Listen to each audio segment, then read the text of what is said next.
We have a caller online. Hello. Hello. Hello? I think Am I not on to Sunrise? Yes, you're on to Sunrise. Let me look at the net. I think I'm looking at him there now. I didn't get you. Could you come again, please? Are you not hearing me? Please make your point. Okay, I want to speak about national career that you are discussing there. Please go ahead. I can go on. Yes, go ahead. Go ahead. Please, I want to talk about we, the retiree of Nigeria Airways. If they want to set up another airline, they should pay us off. We are tired. They should pay us off. We work for over 30 years. We have not been paid. They should not talk of another airline without paying us. Please and please and please. I'm pleading with Buhari to pay us off. We, the staff of Nigeria Airways, have not been paid. Obasanjo liquidated that airline for no reason. They should pay us, please. We are dying. I beg. All right, sir. Okay, we hear you. I'm sure they're listening. They're listening in the presidency, and the president will get your message. I'm absolutely sure of that. Yeah, and that's what I was saying. That the most important factor for that low-cost carrier to succeed is aircraft utilization. It needs to be able to roll its aircraft as many times as it can do in a day. But the present infrastructure in place cannot handle it. The airports, the terminals, the closing hours of those airports, they need to rotate the aircraft. That's not it, because it's the turnaround time that makes you have enough frequency, and that's what brings your profit. And that's when the fares will drop. Because if you can throw more flights on the road, the prices will drop. We'll have Nigerians flying. Because like Mr. Dada said, if the fares do not drop, you cannot attract Nigerians.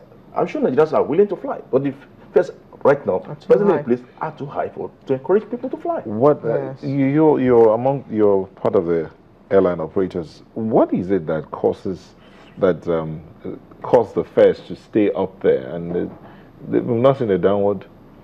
Well, if your cost, if your cost continuous components, if your inputs don't come down, your fares will not come down. What are the things that make up? Majorly, it is aviation fuel.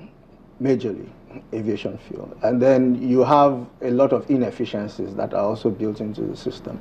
For a long time, airlines out of Lagos were taxing from runway 18 left to 18 right. All right, just hold your thoughts. We have another caller, Samuel from Lagos. Hello, Samuel.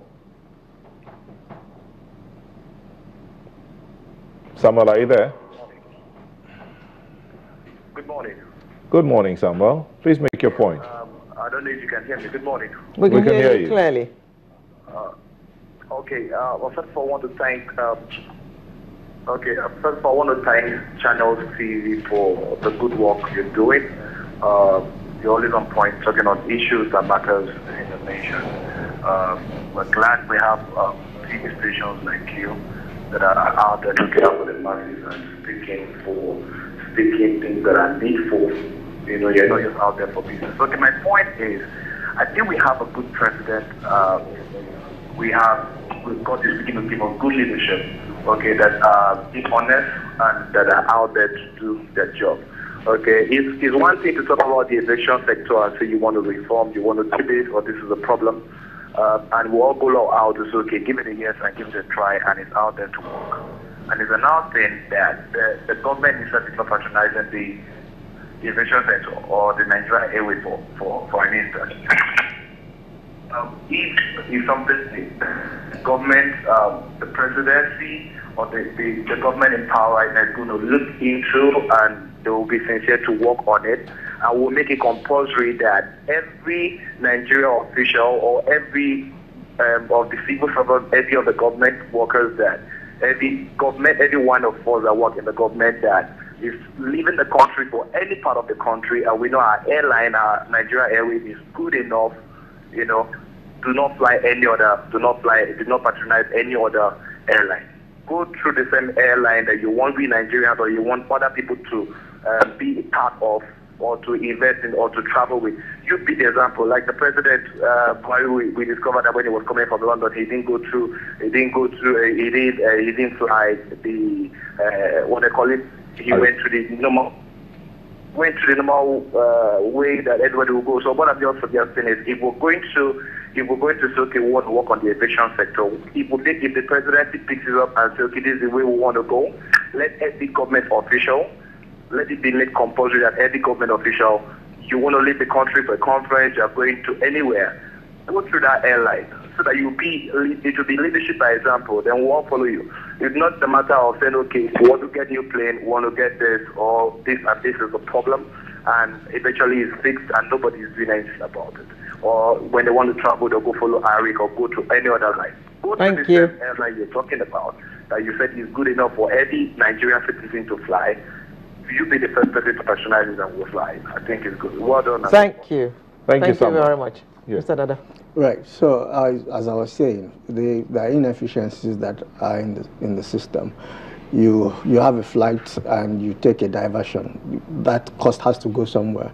You have to hold for VIP movement. That cost has to go somewhere. Sometimes we battle with the fuel suppliers. I beg your pardon, Mr. Dada. This VIP movement, does it happen in other countries?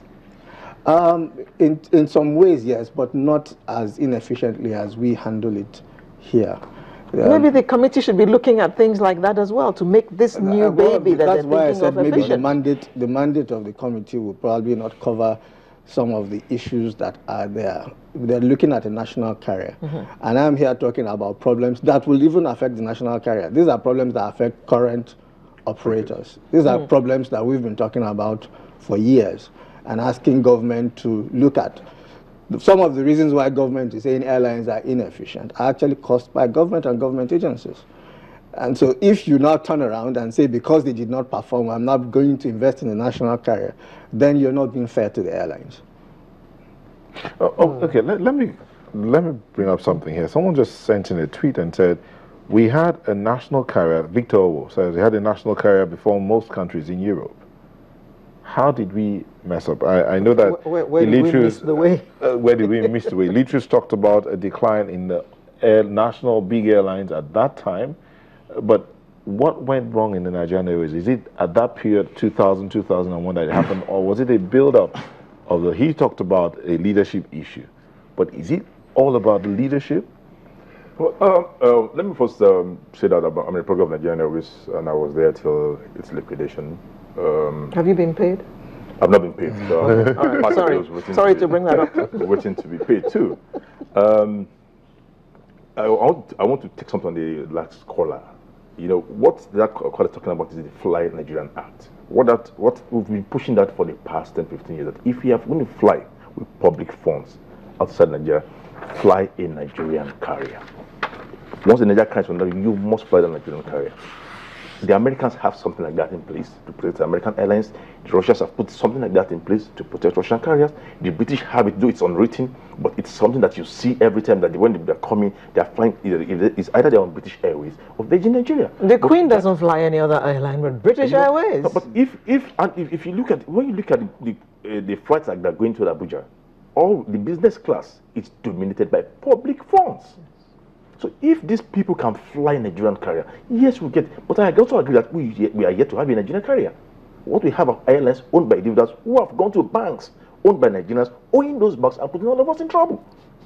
So we want them to change the ownership structure, and that is why we are pushing for a national airline. It might be built for those from the comes on ground or start afresh. I look at that now. Coming to the history of national carrier in Nigeria, yes, Nigeria Airways joined orders in the 60s to have a national carrier, and somewhere along the line, that airline transformed to become Nigerian Airways.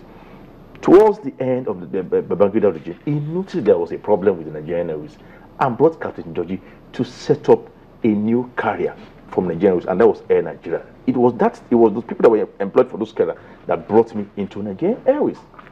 And as the government was trying to start that new carrier, some of the staff in Nigerian Airways and the industry fought against that new carrier until that option died. Later, when the President Obasanjo came back as a president, he called the IFC international finance company to come and help in restructuring Nigeria and what is the new option out. And they came, they were paid $4 million. The first option was start a new airline. The second one is gradually reduce the strength of Nigerian Airways and build a new one out of it. And the third one was liquidation. Again, there was a caveat.